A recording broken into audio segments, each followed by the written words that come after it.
Hello there, and welcome to the CP7 podcast. My name's Parm. And I'm Andy. And together, we are Chrono Passion 7. Hello, and welcome back to your favourite free and independent watch-related podcast. This is episode 69. We were going to do erotic dials, but we thought, no, we'll bring on a guest instead. Today, we have an old friend, someone we talked to way back in the day when he started his just crazy watch journey he's been on. We have, from the Watch Collectors Club, Hamish Robertson. How are you doing, Hamish? I'm very well, thank you. Delighted to be here and looking forward to a good chat. As you said, it's been a while since we last had a conversation of any depth. Many years. Yeah, and whenever we see each other, we're always so busy at events. So it'd be nice to just take some time and have a chat. And this show has taken about 2 years to actually get off the road. Hamish nearly stopped talking to us. But we are all here now, so let's go. Let's get on with it. Yeah, let's get into it. So, Hamish, before we go any further, the most important question always is, what's on your wrist today? What are you wearing? Today I'm wearing my Seiko Alpinist Ginza Special Edition, which is a really special dial. So Seiko, in the way that they do lots of really interesting limited editions, they made a limited edition to celebrate the 140th anniversary of the opening of their first store, which was in the Ginza area of Tokyo. And they chose their Alpinist model to do it, which is their sort of sporty all-rounder model. And they made a dial that is supposed to reflect the wet cobblestones outside the store back in the day. So it's this kind of amazing, like a mother of pearl, but it's not mother of pearl, and then blue, and then it's got this like geometric brickwork or stonework pattern in it.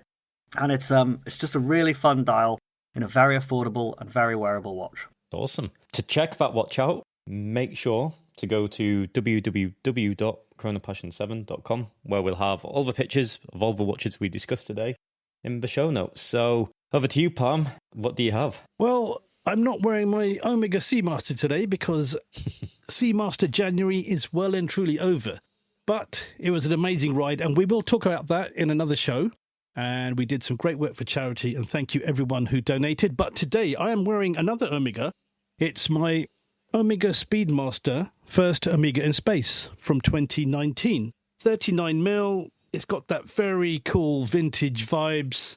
I love this watch. It's not too big. I think the Moonwatch 42mm can be a bit big, but this is the one for me. And I've got it on a nice vintage brown suede strap as well to give it a bit of a 60s vibe. So that's what I've got on my wrist. Very cool.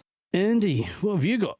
I won't bore the listeners with my unfortunate luck lately. That's a story for another day. But unfortunately, I do have a few watches which are new to the collection, but also currently with watchmakers being serviced. So we'll leave it at that. These things happen. So at the moment, I've gone to an old faithful, my grandfather's Vertex, which he was given for 25 years of work back in the day. So you know what? You can have all these fancy watches, but go back to the classic Vertex. It's always working.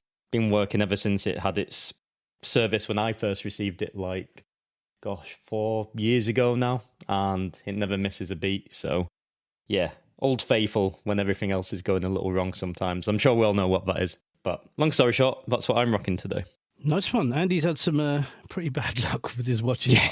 I have some new watches as well, but I will talk about them again in another show. Andy and I are going to do a little show, just a catch-up one, and we'll talk all about that then. But let's talk about our guest today, Hamish. When we first spoke, which was probably about 2021, you were starting off the Watch Collectors Club, a club for enthusiasts in the UK. It was very early doors. I think you just started some events. You've got a lot bigger. There's a lot more going on. So just let us know what gave you the idea to start that and then how it's been going since. You're exactly right. Our first event was October 2021, which means our 5th anniversary will be later this year, which is astonishing when I think about it. It's just flown by. And what we wanted to do was create a new community for enthusiasts of all kinds. So a really inclusive community where we would run events covering all different kinds of watches that everybody was welcome to. So whether someone was just starting out in their interest in the watch world and didn't know anything, wanted to come along and learn the very basics, to people who've been collecting for decades and have some really interesting collections. So we wanted to create a home and a series of events, regular events, for people in just any enthusiast really. And I'm very happy to say we've succeeded. Just last year, we had events ranging from events with brands like Hermes for the first time, or Zenith or Longines. But then we also held a meetup in the pub where everyone could bring their G-Shocks along. Really, the main one. The events that we... yeah, the best thing about events is you never know what people are going to bring along. So every meetup, that we run, you'll see some timepieces you've never seen before, timepieces you didn't know exist. New people come along quite regularly, and obviously they're always bringing something fresh. And then the people who are regulars and very enthusiastic members of the community, they're making new additions or disposals as well. So there's always something new, and there's always something different. And that's why so many people love the watch world, is because there's so much out there. There's so many things to be interested in, so many things to learn about. And then the real key is so many things to talk to someone else about. So most watch enthusiasts or watch nerds as well, their family and friends aren't that bothered, which is absolutely fine. But it means that we provide somewhere where you can come and talk about your watches, and everybody will be interested in what you have to say. Even if you think you're interested in something really niche, whether you're interested in something really big like Rolexes or Omega Speedmasters, some of the most popular watches in the whole world, or Tag Heuer, we do done loads of events with Tag Heuer. Whether you're interested in something like that, everybody will be interested in what you have to say, what you own, what you like. Or if you're something really niche, we have one club member who only collects pullover watches. But he's a really, really passionate member of the community, and everyone always looks to see what he's brought along when he comes. And that's what it came from. It came from wanting to create a community that was truly inclusive. And I'm very pleased to say we've succeeded. Just adding to what I just asked, when did you think, right, this is what at what point was it like, I'm doing this? Because I know you gave up work, you changed your life basically post-COVID to do this. But what was it that made you say, right, I'm going to start this watch collectors club and I'm going to just take it somewhere? What was the turning point for you? I decided to give up my previous career anyway. I was just fed up of being a financial analyst. Then it was, what should I do with myself? Should I get another job in finance of a different kind? Should I become a consultant? All these kinds of things were possible for me at the time. But actually, I decided I really wanted to try and build something for myself. And I wanted to learn a lot of new skills. I've always been very social. I've always been a convener. I've always brought people together. I've always planned events. And I wanted to do that, a lot more of that. I wanted to help people learn. But I also wanted to really learn the skills you need to build a community and build a business. And when we were in the pandemic and we were in lockdown, I knew I was going to quit, and I started to research the watch world and how it works more specifically. I realized that there was this massive gap in terms of services, basically, to use a very broad term, services for collectors. Because unlike in other categories like cars or wine or art or whiskey, everything in the watch world is just about buying or selling watches. Whether it's the brands selling new watches or it's dealers, everything is about buying and selling. And when we look at the watch media as well, all watch media is either just a pure advertising company or sells watches through a shop and takes commission. Yeah. And so I thought, well, apart from free and independent watch media like ourselves, of course. Well, yeah. So we have, podcasters and some YouTubers. But ultimately, within a small degree of success means that they're advertisers, I know what you mean. And so on and so on. So what I thought the biggest opportunity was for something that was inclusive, so that you're helping people make that journey.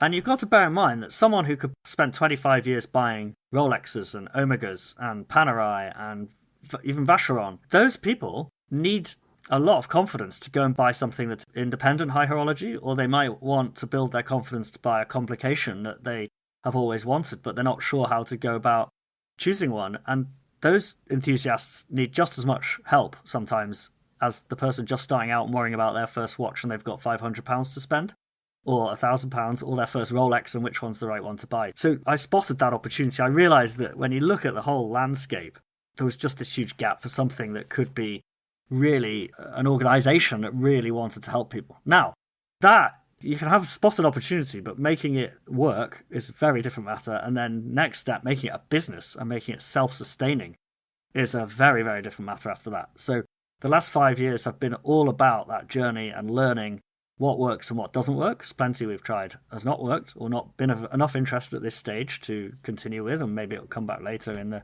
community and company's life. And anyone who's grown a business or anyone who's grown a community knows that you have to adapt to the customer, what people actually want from you. So we've been doing that as well over the years. But I am pleased to say that the two things that are most important, which is the people that we hoped would come along and be members of our community have done. And everybody, we haven't had any troubles with behaviour. We haven't had any, for want of a better word, dickheads come along. The other thing is everything we do is still incredibly fresh and new and fun. So if we go back to Tag Heuer this year, it'll be our 7th event with Tag Heuer. We're actually going to Tag Heuer in Liverpool in a few weeks. If we did another one in London, it'll be our 7th. Same with Bremont. But these events are still really exciting. People are really enthused to come along. People bring interesting Tag Heuers of their own along, and new people come along. So as we grow, even when we're working with the same brands or doing events with a similar theme again, it's still fresh, fun, and exciting. And that's partly because very few other people are doing it. And then we get the new opportunities because we're in a world of thousands of brands now, big and small. We've got the mainstream brands. We've now got around 200 independent high horology brands, which is incredible when you say it out loud, but that's kind of where we're at. And then we've got the world of global micro brands. So we've got all that to go and explore as well. It is fascinating, echoing really what Parm said as well, Hamish, like the journey you've had. But going back to keeping it fresh with the brands, how do you, like, I can imagine, like you were saying, the 7th with Tag. What do you try to do to make it different with these events? So it's not the same thing every time. Do you work with a brand closely to come up with new ideas? Well, the good news is, a brand like Tag Heuer has its annual slate of novelties, and then they choose as a brand the focus of the year. So last year, very obviously, it was the Formula One. Okay, cool. And really starting to lean into their motor racing heritage and bring the brand focus on the brand's history with motor racing. So what we did is we did 2 different events focused on the Formula One watch, one in Liverpool, one in London. And at that event, I go through the history of the watch. I go through the history of some of Tag's involvement in the sport, which dates back to Jack Heuer in the 1960s. And then obviously they present the models. So pretty straightforward. Not sure what their focus is this year yet because I haven't spoken to the company yet. But with the bigger companies, that's what we can do. Yeah, and so because they have this wide history and heritage, it's quite easy and interesting for me because the other thing, and a lot of people don't realise this, is what value we add to the brand. Why would a brand want me to come and talk about their stuff in their store? Well, what I say to them is, firstly, we're an independent voice. We work with everybody, and our members of our community own everything, so they can own everything.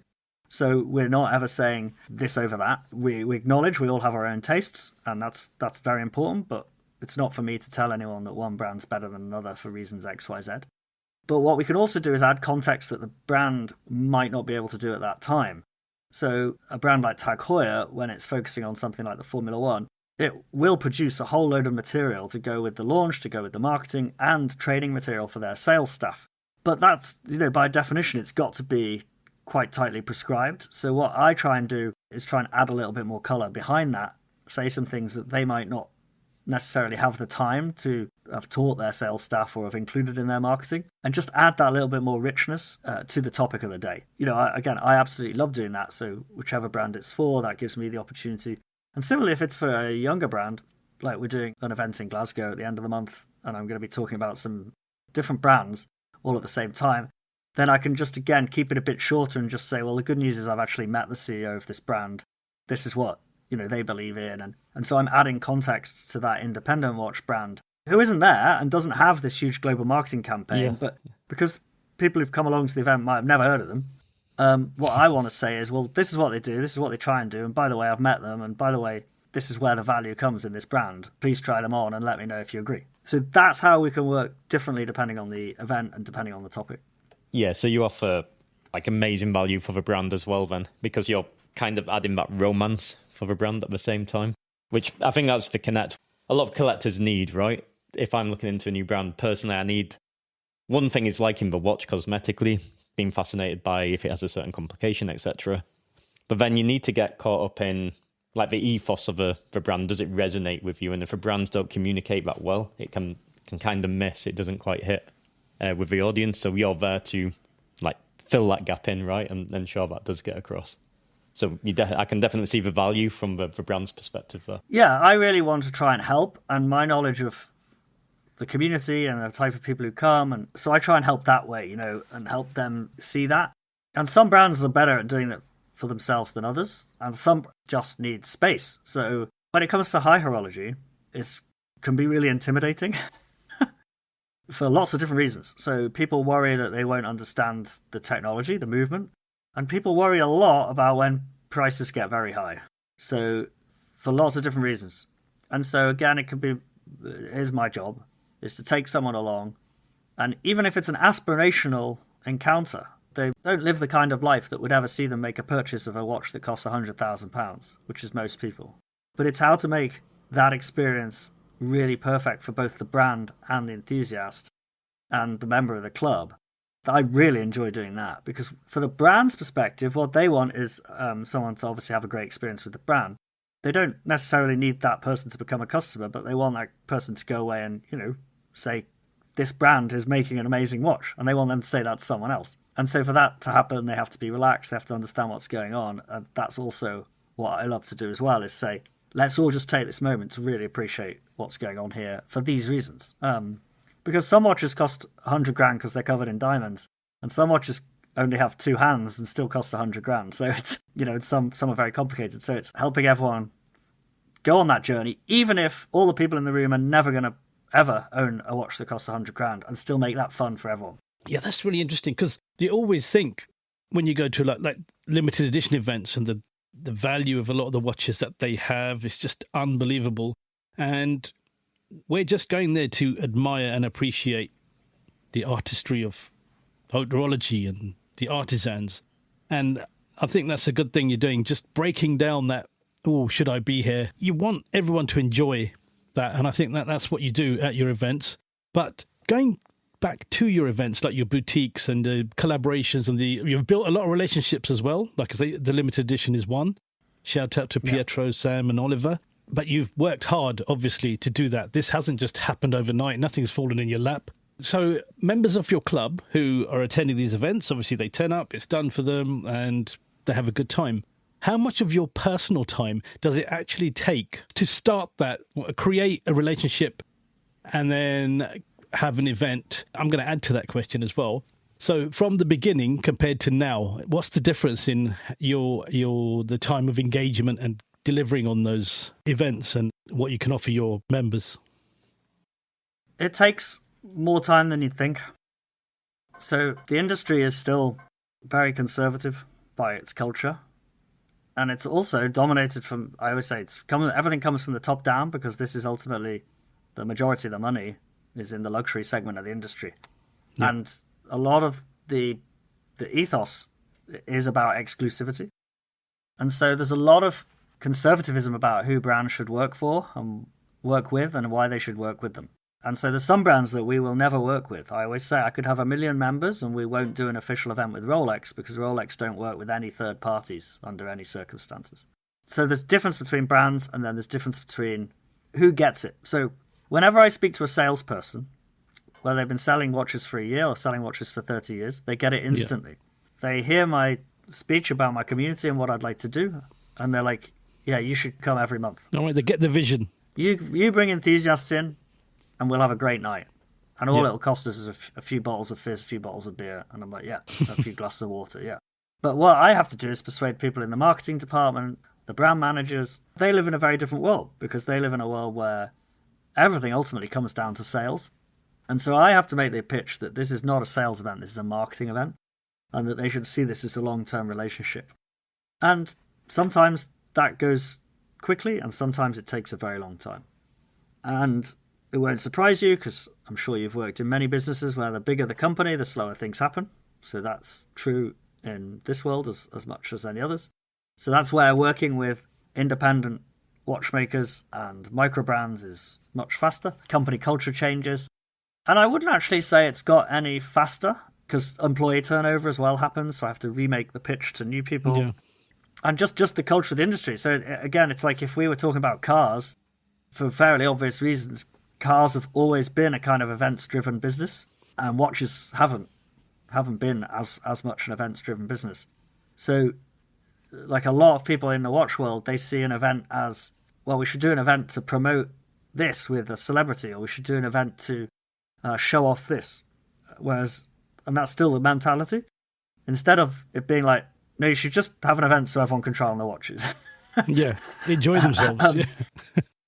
And make a connection, a relaxed connection with the brand. So I'm rambling a bit, but that's basically the answer is no, it hasn't changed in how long it can take. And there's quite a few different reasons why. Okay, that's interesting because I thought it'd be quicker now, but that's an interesting concept on, I suppose, staff turnover and rebuilding relationships. Just a quick one, just to add to that. What is the most fun part for you? What's the most fun? The chase of creating the new relationship in the event or delivering the event and everyone gives you a pat on the back? Basically introducing someone to a watch that they are blown away by. Awesome. That is by far the most rewarding thing. And then with the shows and doing more stuff in Manchester and Glasgow, the feedback and the gratitude from people saying, thank you for bringing this here is amazing as well. Must be incredible, especially the lineup of cities you have as well. And taking people to Switzerland. So we did the Geneva Watch Days trip in September. We had this chap come along from Yorkshire. And he won't mind me saying this, but he's one of these people who's quite emotive as a person. And so the whole 4 days, he was like the perfect person to have because his reactions to the watches were really like strong. That really delighted the people from the brand, whether they were the watchmaker or the marketing manager, whoever was looking after us. And they were really, really enjoying, seeing all of our reactions, of course, but this person in particular's reaction. It just made the whole thing like really positive. Yeah. Because this guy's discovering high-end and independent horology for the first time and having his mind blown 4 days in a row in Switzerland. And all these people are getting to see what I get to see fairly often, which is someone go on that journey and just be saying things like, I never knew this could be done. And so isn't that beautiful? And getting the magnifying glass. He had this big light-up magnifying glass, looking really into the detail and asking very straightforward questions, but with such a passion and enthusiasm and interest and from a place of such wonder that, it just made for an amazing trip. And the funniest bit about that was, because it was a 4-day trip, this year's slightly different, but it was a 4-day trip. And I was watching this happen, knowing what was coming the next day. Yeah. So I knew what was going to, might really excite him the next day. And so... What was it? We had this meeting with this very small micro brand called David Kando. Oh, yes. Okay. Very, very good. Yeah. And he makes these sort of very sporty but tourbillon watches, all his own design and all very finely crafted titanium. Very interesting looking watch, very interesting crown mechanism. We were just in this meeting room and the watchmaker, David, was speaking to a group from Korea, I think, just in the other part of the room. And then he came over for like the last 15 minutes. And for some reason... David Kando, the watchmaker, and this chap had come with us. They just sparked, and so they suddenly just had this conversation. It was just so entertaining for everybody else about what they were talking about and talking about the watch. And again, my job is to facilitate that. And my job, the actual job part, the bit how I make money, is I then have to work out how to find loads more people who want to join my community and do that through different things that we put on. But what excites me is that I know it's going to keep happening if I can just keep going and make the business sustainable and grow. Is I'll get to see more and more of that. So it's, that's wonderful. Did you find it quite challenging to schedule all those days? So I'm coming from I run the Red Bar here in Barcelona, and I remember doing a trip to Zenith. So we probably had a similar experience there. And just getting a group of grown men to book the correct flights and train tickets was quite the headache. It was worth it. It paid off. It was a great experience, similar to how you described there.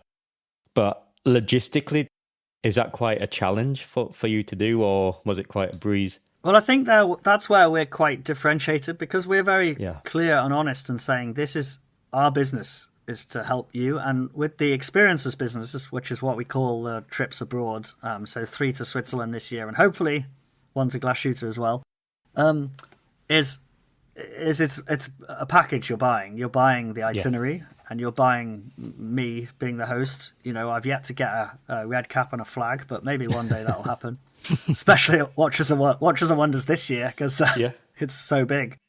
We're making a promise at the moment that you will have this year, whichever one you come on with us, we'll have an amazing 3 days with access you probably couldn't get on your own. You might be able to, sure, but we're going to try and create a great itinerary, well-paced, include meal breaks, sensible things like that, and we'll tell you when it starts and when it ends. I cannot also do the travel and accommodation, so One day in the future we may, but that's way beyond me time-wise this time. But we can assure you, so if you want to come with us, Andy, so in June, we're doing a 3-day manufacturer tour, including a day at Frank Mullerland, which is actually called Mullerland, and I can't wait to go. It's going to be amazing. We're getting a whole day there.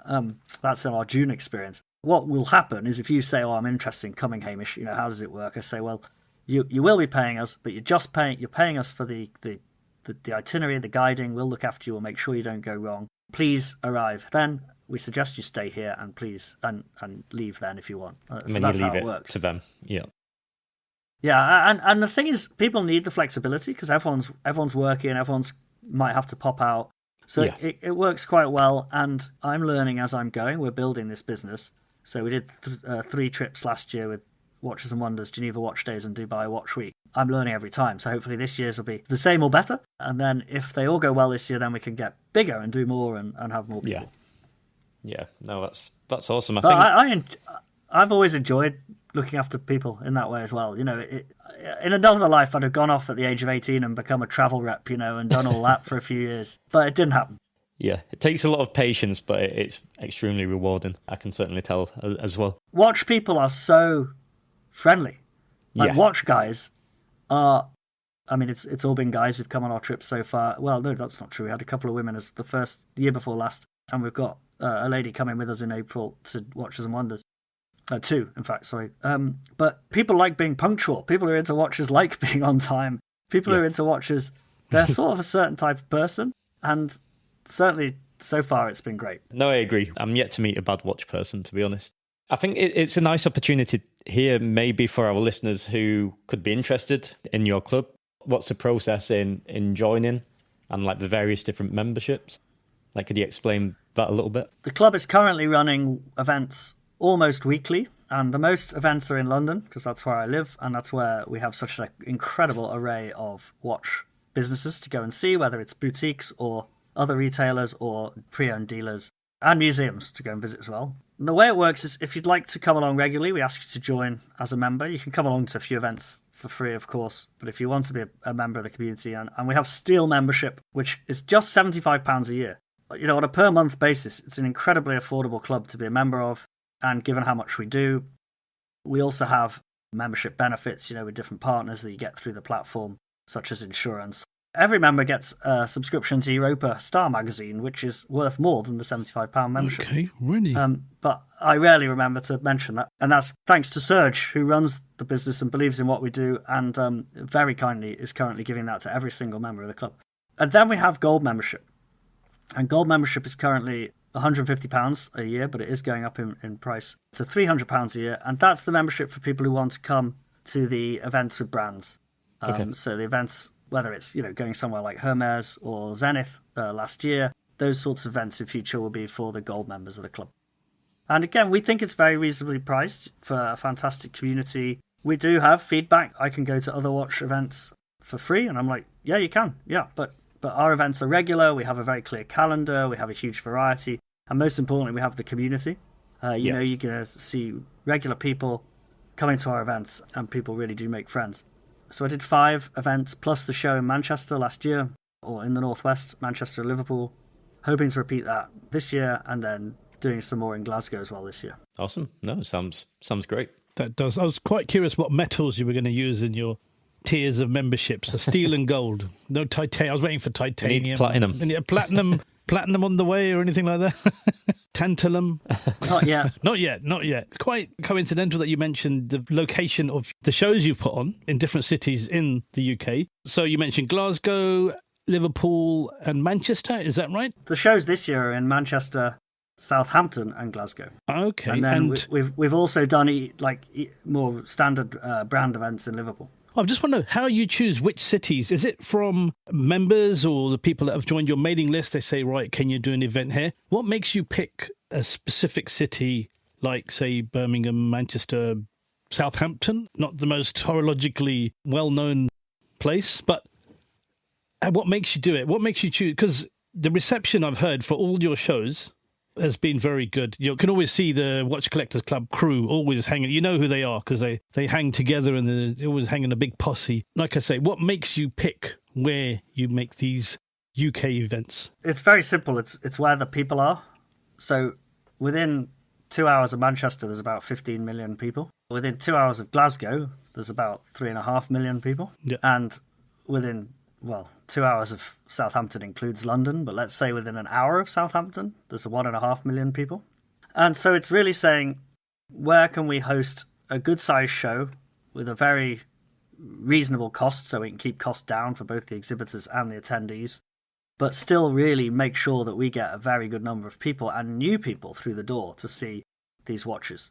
So Manchester speaks for itself. People say, oh, well, why didn't you just go to Newcastle? I'm like, well, for the moment, Newcastle is close enough to Manchester that we'd hope people would come down for the day, and indeed they did.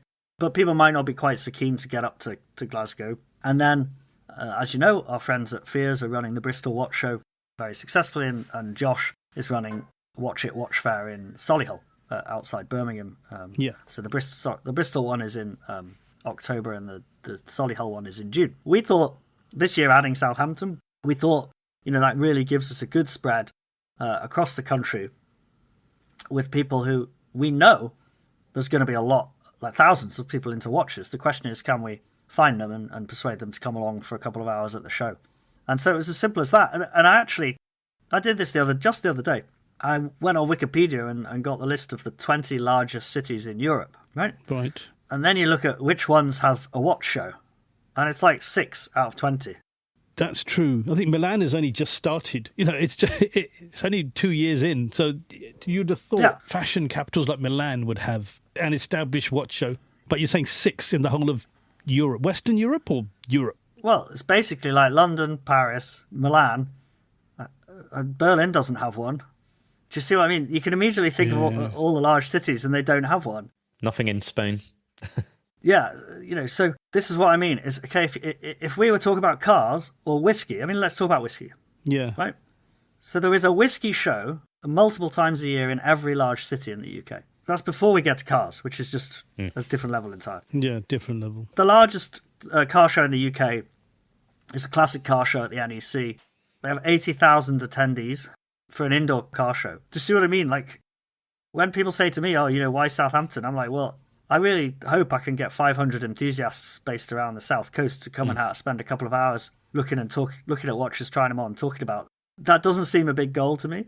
And what I think is the industry is slowly, very slowly coming my way. And we've seen that with the development of the shows in America, especially, where people have said, no, if we put on a show, 5,000 people will come through the door in America. And they're very happy buyers and all the rest of it. So the economics work well for all the parties involved. And I just think there isn't really a reason to think the whole world can't go there. But what we have to do is persuade people it's a fun day out, and that's on me as the person who runs the show. Right, how do we do that then? How do we all do that as a community? I think, again, working together is what makes a community. Yeah. Do you think there are areas of the community that could certainly show a bit more focus on trying to make that happen? The first criticism is the brands themselves.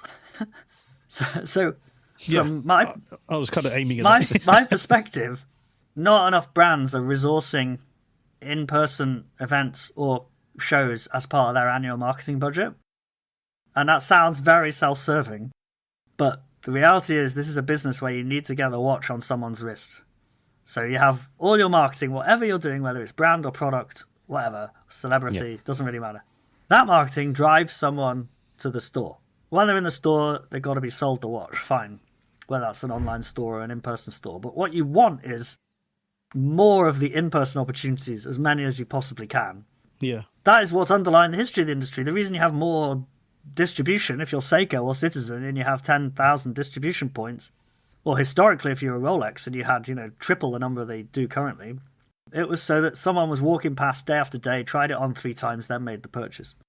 Because retail has changed and online is bigger, it's still the case that every brand should be trying to find ways to get those watches. And if they have 2 employees whose only job is, or 3, if we think of some of the more successful micro brands, they're now getting to the place, or independent brands, where 3 employees' job only is to go to shows. So I think we need to see more of that. And then the final step is the brands don't do a very good job about telling people where to come and see their watches. So even the brands who come to my shows I try and make it as easy as possible for them to publicise the fact that they're appearing at the show, and very few of them make much of an effort to do it, which is extraordinary. And I know they're very busy people, and they're focusing on, the product and what to sell and a marketing campaign online and all this, that, and the other.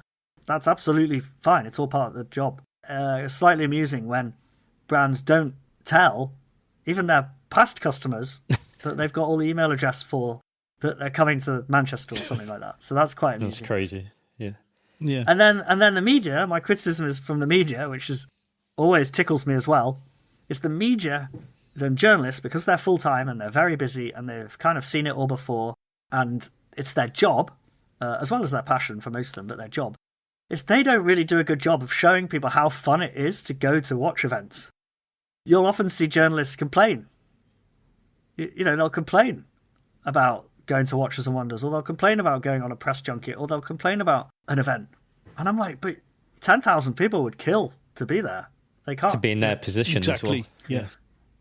And that's probably not going to change. But I always like to point it out, because I try and write really positive, like, here's why you should go. Here's why it's fun. And I kind of wish some of the journalists were like, instead of just umming and ahhing over the watches, which is fine, just say, God, it's so great to come here and so great to see this timepiece and hold it in my hands, even though I'll never own it, and even though only 10 are being made and they've all already been sold. This is a hugely exciting experience. Just on that, I think a lot of brands, especially the big brands, they focus on, for these events they do, these little get-togethers, is primarily, as we're talking about, press and existing customers. And if they're trying to sell watches to new customers, people who don't own the brand should also, I think it should be opened up. If they want to get exposure, they should really open that up to everybody. Yeah, and it all depends on the brand. All depends. Some brands do, some brands are brilliant at it, and other brands are not very good at it for different reasons. And some brands, their strategies changed over time. So, like, an example we can use, Audemars Piguet. They've withdrawn all their wholesale distribution. So as the brand has grown in popularity, again, it's grown in popularity for lots of different reasons, which would be a fascinating 2-hour discussion on its own to talk about their last 20 years. I mean, it would. It's a very interesting story, the 21st century for Audemars Piguet. They've strategically chosen to take all of every place you can buy one is now owned by AP, which means that, to your point, Parm, the chances of a new person being able to see and handle the watch has gone down, like a lot. Yep, zero pretty much. Because when they used to be in a multi-brand retailer, you could browse, right? Yeah, that is true. Yeah. If you're lucky enough to be in London, you can still go to Harrods. They have stuff to try on. Great. But then, that's true. that might not be there much longer. Who knows? And the pieces that they have in there are more restricted. Yeah, I think they're still affiliated to AP House, though, as well, the Harrods boutique, I do believe. Yeah. So I'm just giving that example of that's a company whose strategy has, for whatever reason, for lots of different reasons we could discuss. It's not a mystery. You can work it out strategically from business and brand perspective. But they've chosen to make it harder for new customers to see the watch. Yeah, it's kind of interesting. It's not difficult to go to AP House, but you do need to book an appointment. So I think their method is maybe filtering to try get more serious customers through the door rather than just people who are just window shopping. But again, it limits their word of mouth, right? And that, I think, Hamish, that's what you were touching on a little while ago, is even if customers are never going to buy these watches, the positivity what people spread around their experience with a brand is quite impactful, right? But again, AP is a giant, right? So it's a hard one to tackle. And just to make it clear that they have done that strategically, and as I said, it's very interesting to discuss why they might have done that. And indeed, you could presumably talk to people who've worked there and the ex-CEO and talk it through strategically. There are other brands who are doing the opposite. So 2 independent high horology brands, Chapek and Parmigiani Fleurier, they are currently being very open. They go to a huge number of events. They travel the world. They work very, very hard. And they try all the time, both with their retailers and independently, to get in front of people, get in front of collectors, show their timepieces to people. And they're seeing the benefits from that. So, and they're 2 very complementary brands, Parmigiani, Fleury, and Chapek. Similar ethos of high horology and very fine craftsmanship. And then you can look at someone like Tag Heuer. What does a brand of that scale do? Well, we can see what they do. So what they've decided to do is go all in on motor racing. As I said, sponsor Formula One, which is the most famous motor race in the world and has a very, very high volume of participants. So they have very high visibility. And I presume, because I've never been to a Grand Prix, but I presume that at certain Grand Prix, they have a big stand and you can go and see Tag Heuer's. And I know for sure that in the VIP section, they obviously have a big lounge and they have the higher pieces in the Tag Heuer range for the VIPs to see. And I went to Goodwood, which Tag Heuer also sponsor, and their stand at Goodwood was fantastic. It was huge and it had all kinds of, history stuff, and it had loads of watches and it had loads of staff and you could try the watches on. And that to me is saying, okay, well, they've identified their target customer, they've identified how they want to resonate, and now they are taking the right next step of giving people a chance to try the watches on. So it does all come down to brand, but I think more brands are seeing it that way. Like I speak a brand on Bond Street, a big brand. I've had really good relationship with them, actually. I was like, you do realise that I'm on your mailing list as a customer and I'm sort of known to you, and I still get like notifications about events you do in store like too late, and they're like, oh well, that's someone else's job. There's all this sort of somebody else to blame. The intention is there, but the reality is not quite as hoped. Yeah, it's fascinating. So you feel in general that brands are trying to be more accessible, would you say, to the customers, or more strategically targeted towards their demographic versus being more closed door in general? I think they're becoming more open. Yeah. That's a good sign, I think. When I speak to people who've just got a new job, there's a new person in marketing team X or whatever, at that point in time, they are very passionate about all these kinds of initiatives. Whether it then breaks down or economic reality gets in the way or whatever happens, it can break down. But what you could tell from the way people speak and the way they receive my pitch about the community and what we're trying to do is you see there's a lot of intention. There's just not, in a lot of brands, especially the big ones, there's not as much reality in actually making it take place. And then for the micro brands, because we haven't talked about them much, but every micro brand has the culture of its founder and what they're trying to do. And the best ones are the ones who can do it all. They can create a great product, they can tell a good story, they can get the PR right, they can turn up at the right event, they can say the right thing at the right event to the right person. All of that is the magic of growing a watch brand, any consumer brand, but a watch brand in particular. And so that's been quite interesting, as some of the brands we all know very well have got a lot bigger very quickly. They have different challenges, and how do they manage that success is a huge problem for them.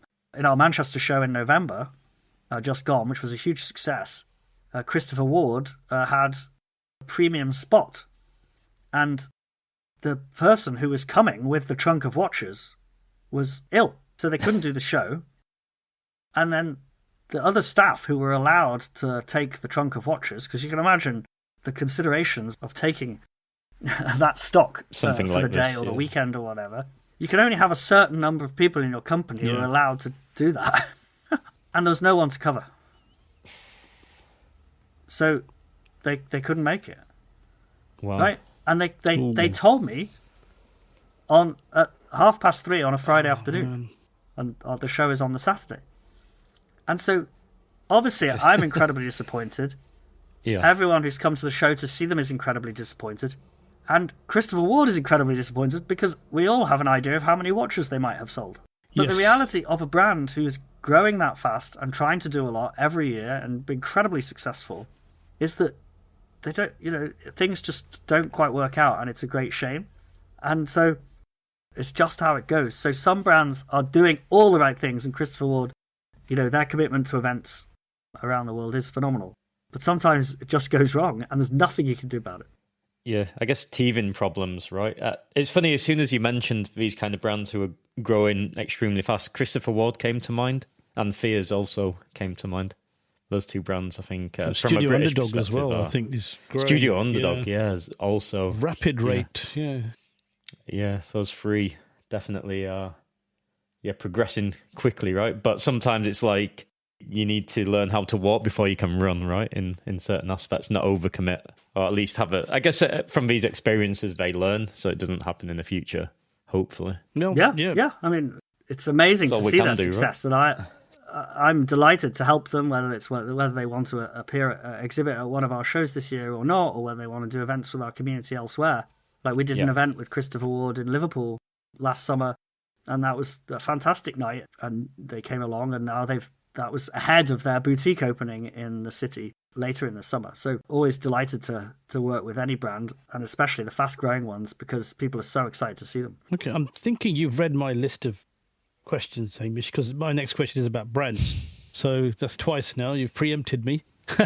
But what I want to ask is, what brands enthuse you the most at the moment? I mean, what brands get you really excited? It could be in the mainstream. Microbrands, you seem to want to really champion them from your comments we've just heard. And in the independent space, which brands to you are like, wow, these guys really impress me? Definitely in what are known as the microbrand world, just seeing the level of quality and innovation there. So again, the last 10, 15 years has seen this explosion of availability of very high quality and low cost components and parts and good movements that's allowed 1,000 microbrands to bloom around the world. And I think there's just still so much going on there that it's really fun to see, and really fun to meet the people behind the brands and their passion and seeing them do well. So whether it's someone like Awake from France, yes. I mean, I bought one of their watches at the end of last year. Having waited for it, I got to see it in April, and then I bought it in November. Or someone like Bowcroft from Cambridge, really great packaged watch for the price and a really interesting set of dials and a clear vision, and they've done very well. So really enjoying that. I really do like brands like Breitling and Tag Heuer, and I always look forward to seeing what they're doing each year and how they're extending their historic ranges and what novelty they're bringing. And I really like showing people those brands at our events, because we get a lot of people come who are new when we do events with the big brands like that. Again, they haven't really been to a watch event before, maybe, or they certainly haven't been to one of ours. And so to take the time to show someone for 20 minutes, ask them what they like, what they're interested in, and then show them the relevant watch for 20 minutes, almost play the salesperson, but from my perspective, that still really excites me. Now, we're starting to get the new releases this year. They've started to ramp up. And then in April, we'll get the big bang of new releases from across the industry. And again, it's we were in Geneva this last April, and the new Tudor, the all-red Tudor came out. The Black Bay 58. Yeah, and it was just really fun to hear the group all chatting about that. And then it just so happened that one of the group bought one from the Geneva boutique on his first day and had it in the afternoon. So it was just like... Did he see it first and then buy it, or did he buy it and then see it at Watches and Wonders?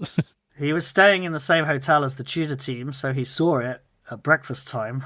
And the Tudor team, clearly very savvy, gave him a lift in their car up to the show and told him that the boutique would have them in by the afternoon, or definitely had them in. And he went down and bought one, and then came to find us. And so that was very funny when he turned up with it. But this year, I'm excited to see the relaunch of Universal Genève. I'm excited to see, and relaunch of Gallet, of course, in partnership with that from the Breitling Group. Brands like Tag, where I know they have to come up with something again, I'm excited to see. Studio Underdog, a brand, the British brand you just mentioned, I'm really interested to see what they're going to do this year, because they're kind of due a new model. Yeah. And I was speaking to Rich, the founder, in Dubai while we were there, and he said there's 2 or 3 that are done, as in 2 or 3 whole new models. Or versions of the same model. Actually, 2 or 3 separate different models. Wow. Yeah, so he's clearly now building to be a really decent-sized brand. Scaling up. That's very exciting, because I've hugely enjoyed following along their journey over the last few years. And then in the high horology space, it's hard to single anything out, because there's so much of it being done in so many different ways. And so I think the excitement for me is just going to see brands I haven't been to before, meet with watchmakers I haven't met before, and just really continuing that journey of understanding what it is they're trying to do. And now with the community's bigger and we've got more people coming, they have more interests as well. So ahead of these experiences we run, when you fill out your booking form, it's like, who do you want to go and see? Yeah. And then I can check against that and try and arrange the trip to satisfy everyone. people write down Rolex and Patek, and it's like, well, that's... One day. Yeah, one day. Yeah. We can look through the window. Yeah, exactly. We can look It's through like the all of window us. at the show, Yeah. but we can't have a meeting that's not going to be possible for us right now. But we're going to see Acrivia, which is just insanely exciting, for example. Wow, interesting. Would you ever be interested in helping a brand from a marketing perspective? Like, if there was one brand you could pick where you're like, I love this brand, but we're not quite doing things right. Is there a particular brand you'd like to nurture? Might be a challenging question because you might not want to save a brand. Yeah, no, I mean, no one's really asked me that directly. I mean, we talk about it a lot in how brands could do things differently. But I'm not a branding or marketing expert. I still feel so clueless on marketing. I mean, you wouldn't believe like how much I beat myself up about marketing. Our community we have a good relationship with Breguet, and my co-founder Ed, who you both know, and one of our members went to their event in September. Well, we had a wonderful event with them in September as well, to celebrate their anniversary pieces. But Ed and another member of our club went one of their events earlier in the week and spent 40 minutes talking to the CEO. Oh, wow. About Breguet and what they were trying to do. And so I think, the other nice thing about being in the watch community, and you guys will know this, is a lot of people do ask for feedback and advice and your thoughts. And so I've got some relationships with brands where I can actually give some direct feedback about how I think my community is going to respond to what they're doing. But I'm always at pains to say I'm not a marketing expert, and I'm not a branding expert. I'm just someone who spends all day with people who love watches. So and I think a lot about how to help people like watches more. So, which is what a brand is supposed to be doing. That. No, I was just curious. That's my answer. Yeah, a challenging question. I know. I was just curious because I think I know me and Parm many a times have spoken and fantasized about if there was one brand. Like I always think Piaget, I'd love to guide them a little bit, but now they're going back to where I'd like them to be at the moment, a bit more on the historic range. But yeah, we'll have that little daydream, right? But I was just curious if there was one brand which you kind of love, but they need a bit of support here and there. I mean, I think that the brand I'd like to do a lot more with, for a lot of reasons, is Longines. Yeah, that's a great example. So we did an event last summer and it was great fun, and hopefully we'll do an event this year, maybe two if we can. But there is so much to talk about at Longines. Their current range is good. Very few people would say there's anything in it that's outstanding, which I think is probably a little bit unfair, because it suffers from being a large range. And like most watches, you have to just get in there and really have a look around. And I don't necessarily feel that many people are interested in doing that in this country, which I think is a great shame. They're very strong in other countries and they have the way they do things, but I think the opportunity is pretty huge for them. For such a historic brand, like Longines back in the day were, not miles behind Patek at one stage. Like, I know that sounds crazy for me to say that, but at one stage they were respected, not at quite that Trinity level, but they had a serious rep for being extremely high quality. But I think their approach changed to more that entry level luxury maybe, and I think that's what maybe why collectors don't gravitate to the brand as much anymore. Maybe they've put themselves in that corner of entry luxury, so then bigger collectors don't take a look when maybe they are missing like as you mentioned, a great range, what would be of interest to them still. So again, maybe it's a miss with marketing there, with communication. But that's interesting. Do they want to be accessible watches, or do they want to be exclusive watches? I think that's another thing. They used to be ultra luxury. They used to, I know, but now they kind of accessible. Like a serious brand. They're more like your opposite old world looking watches that are at an accessible price point. Kind of like Frederic Constant, but Frederic Constant don't have the history that Longines had, because vintage Longines is off the chart, and even the way they keep their records and everything is just surprising. But really an interesting brand, Longines. I think that's a good shout there. It could be so much more, but then it does serve a purpose and it's still there, if you see what I mean. So yeah, it's a strange one, isn't it? Longines is really interesting. It's a really challenging one because, excuse my ignorance, but I don't know if they're performing well or not, really. I don't. Like, I don't... I heard many people speak about the vintage references, but I don't really hear anybody getting super excited about, the latest ranges. I never had people approaching me asking me about watch them. was it a pilot they released? That got a lot Yeah, of that eyes was on quite it. cool. Yeah. It was quite big, though, wasn't it? With a big bezel. It was a giant watch, but it did get... That's the most noise I've heard about a Longines. Probably 2023, I think that was. Yeah, but interesting. So I thought you'd like that one. Yeah, there's a really food for thought in that. Yeah, that's just kind of, let's do a whole show on Longines, part 2. But I've got you two scratching your heads with that one. Yeah, no, but it's something that, I'll tell you what, the first watch I ever wanted to buy was the Longines Heritage, not Conquest, but it was the Longines Heritage model. I didn't buy it in the end. I ended up buying an Oris instead. But that was one I had my eye on for years. To walk past the shop, it was at a black dial and rose gold indices. It wasn't real rose gold, steel case. I used to always walk past the shop and look at, I'll get that one day, I'll get that one day. They did one with the silver dial as well. And I never ended up getting it. But Longines has always been in my mind. So it's one of those brands that I know what drew me to it. It had a very classic vintagey look to it. And the price point wasn't too bad. I mean, back then everything was a lot lower. When we're talking quite a few years ago. But they haven't pushed on from there. That's a shame. Real shame.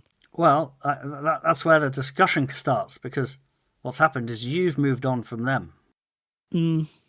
So the question is, if you were Longines, which is the hypothetical discussion you proposed, Andy, is how would they do things differently so that within the watch community they had much stronger presence, respect, interest? Or should they do what they're doing but in a different way so that their presence and interest in everybody else? Yeah, no, it's a great question. Grew faster. And thinking about those differences and how you could do things that would work in both areas, because what's most interesting about Longines right now is their prices have not risen in the same way as the rest of the industry. So if you were to go into the Covent Garden store tomorrow, you might be quite pleasantly surprised at where the price points are for a lot of the range. And I don't think many watch enthusiasts, real dedicated enthusiasts, realise that. Yeah. For example. That's why I brought it up, because we could sort of, talk about a brand like Piaget, or a lot of people like to talk about Breguet, or a lot of people like to talk about some other historic brands. But if we take a brand that's very big and very interesting, what might want to do different is actually a little bit harder to suggest, but is also really, really interesting because their watches are really interesting right now, as well as historically. I'm just thinking now, you mentioned this as well. You don't see any buzz around Longines on the socials as well. If you go on Instagram, if I scroll, it's very rare I see a modern Longines by an like one of the bigger influencers, if you like. But people bring them to our events. So people do like them, and people do buy them, and they're always very well received because they are very well made. That's why it's a fun brand to start to think about and talk about. And deserve a bit more love, maybe. And they believe it. So when I've talked to their staff, they believe that they want much better recognition as well. Yeah, true. Very true. Talking of brands and big events and big shows, Watches and Wonders is just round the corner. What are you looking forward to seeing there then? As Hamish, the watch enthusiast, not Hamish of Watch Collectors Club, what are you looking forward to seeing, and what have you got any predictions, or what are you hoping you can see? Yeah, as I said a bit earlier, I'm quite looking forward to the new Breitling Group stuff from Universal Geneva and Gallet. I'm looking forward to the new tags. I'm looking forward to some of the surprising stuff. Again, I think the media are too down on the show. Like last year, there were loads of really interesting and cool new watches from a lot of different people. And I think that'll have to continue to happen, because the industry is still fairly weak on a global basis, or the large parts of the industry are still weak on a global basis. So they've got to do stuff that creates attention, and that creates some really interesting watches. So I'm looking forward to that. We're running 2 different experiences. So one we're calling the Platinum Experience, which is focused on high horology. So we've organised some really interesting meetings for that, and still some more to put in the diary. So very excited about that. Okay, nice. But anything yourself you want to see from a brand? Any particular model brought back, or something completely new from a brand trying something different? Could you see something like that happening? Well, I'd like to see Rolex develop more complications full stop. And I think they should put them in the 1908. 1908, But some people think they're going to put them. Some people think they're going to put them in the Land Dweller.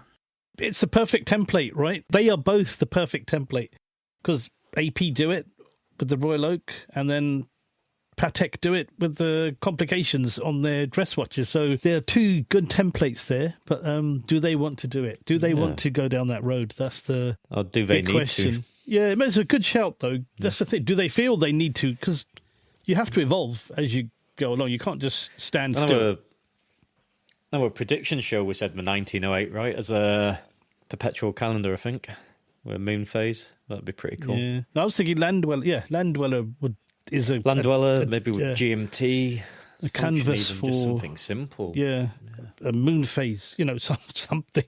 Yeah, just... something beyond. Yeah.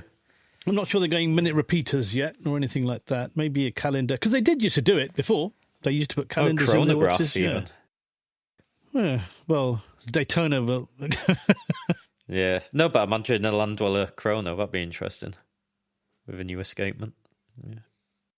Following on from the Watches and Wonders question and what we just said, are there any trends that you can personally see that are happening that haven't really been talked about much? Is there something that's caught your eye and thought, well, I can see that happening with quite a few brands? I don't think I've spotted any that are secret. I mean, the trend for colour is not stopping, which is amazing. People seem to think it was Rolex that blessed it, but that's rubbish. The trend of colour started way before Rolex joined in, but it ain't going to stop because it's working. It's bringing new people across every segment of the industry. So I'm very excited about that. Case materials is also another one. We are seeing continued astonishing innovation in cases at every level of the industry, which is really exciting. And I don't think people appreciate enough what there is out there now, as I said, at every price point. Just astonishing things being made. And, at the high end, you've just got very, very, like the new AP thing today, the rectangular thing today. I was going to talk about AP, yeah. What's it called? Neo Frame. Neo Frame, I knew it was something. Jump Power. The Jump Power, yeah. Everybody in our community today on our forum was just commenting on the case. More of that, please, is what I'm hoping for. And then on the technical side, innovation in the industry, on the movement side, is really interesting because you have all this crazy stuff and people trying new escapements and very, very high horology. And then you have people just using the same movement that we've been using for 70 years in some cases. There's still a lot going on. So ultimately, watches are getting better. Mechanical watches are getting better as time goes on. And that, I think that's actually also not talked about as much as it should be. Yeah, incrementally, everything is getting better. And modern is... Some people don't like modern, but it's just an improved version of the older ones. Maybe not aesthetically, but mechanically, yeah. So, but one trend I thought was going to go away was the stone dials, but AP have just released a malachite today. They released a malachite Royal Oak. So that made me think, maybe that isn't quite over yet. Maybe all the big boys are going to start more stone dials. Throwing more stone dials in. I thought that was dead. The thing is, it's a bit like using precious metals. You can get quite a good margin on a stone dial if you've got the brand behind it. That's fair, yeah. All that's changed in the last 5 years is the ability of suppliers to supply stone dials that are affordable that micro brands can use them has happened. Yeah. Like it's different grades, right? Before that, there were no suppliers. What hasn't changed is the ability of like the incredible Louis Vuitton watch I saw in Dubai with the stone dial and stone on the sides of the case with the malachite. They're saying for a platinum dress watch, and they're saying, look, well, you guys can bugger about with dials all you like, but we've got it and it's curved. That watch was insanely good. I mean, fairly impractical, but that's okay. It's a very expensive dress watch. They're allowed to be impractical. Yeah. So I want the biggest brands with the most technicians and the most resources to do stuff like that. And if that means they continue doing interesting things with stone for the next 5 years, bring it on. Yeah, I really thought it was gone. But today has made me think it's back. Maybe not. Here's a way to think about it, Parm. Have you got one? I've got a micro brand one. That's Yeah. true. You've got the tiger's eye. Yeah, Right? I've got a tiger's eye. Yeah, so I haven't I don't got my... have a stone I want a dial yet. malachite watch. And I haven't got one yet, so I've got to make that decision. The best malachite I saw was, 4 years ago. It was Piaget, the step case. They didn't call it the Andy Warhol then. It's now called the Andy Warhol. But they had a white So it was gold. like the emperor in the past. Possibly, That was called yeah. something like that. But it had this amazing malachite dial. And I think since then, that's really caught my eye as one of my favourite stones. But yeah, I think that's a good way to go. Malachite. What would you get? Which malachite dial would you go for? Or have they not made it yet? Would you like a brand like, I don't know. Oh, I think I'm going to buy the Formex. Formex, Nice. cool. Very nice. Nice. I nearly bought it on 3 different occasions last year. Oh, really? What happened? Oh, I was like, oh, I'll buy it when I get back, because I'm working. So I should really just email them and buy it. Yeah. Yeah. Go on, just pull that trigger, tick that box, and then you'll be done. It'll be sitting in your watch box for I don't know how long, like my one. It was nice. It was nice to get a tiger's eye because I do like the stone. I'm actually a fan of the stone before the watch stuff, but it doesn't get much wrist time. But on that note, tiger's eyes, malachites, lapis lazuli, you name it, we're going to have to call it an evening. Thank you so much, Hamish. Thanks for joining us this fine rainy evening in London town. Nice sunny. I wouldn't. I never said sunny evening in Barcelona. It's not a sunny evening, but it's not a rainy evening. Well, thank you very much. It's been great to chat to you guys as ever. And if people are interested in what we're doing, you can find us. Everything is on our website, which is thewatchcollectorsclub.com. And we do events almost every week in London or in the UK. And then we've got the 3 shows coming up, which are Glasgow on May the 9th, Southampton on July the 4th, and Manchester November the 7th. And Awesome. yes, we'll be going to Switzerland as well. So if you like the sound of any of that, please look us up or send me a message and I can tell you more. Yep, and we'll drop a link in the show description and the show notes, which will be on our website at www.chronopassion7, as in the number 7.com, where you can find all the watches we talked about, all about the Watch Collectors Club, and that web link too. So I'll do the classic sign-off. It is hasta luego, adios from Barcelona, and you'll hear me on the next one. And as Andy says, farewell from Barcelona. Anything you'd like to say to our listeners, Hamish, before you sign off? Well, thank you very much for having me, and I hope to meet you all at an event soon. Okay, so as Hamish says, farewell from London, where I am. You have been listening to Chrono Passion 7 on the CP7 podcast. And from London, it's Toodle Pip and layers. And we'll see you, and you'll hear us in the next one.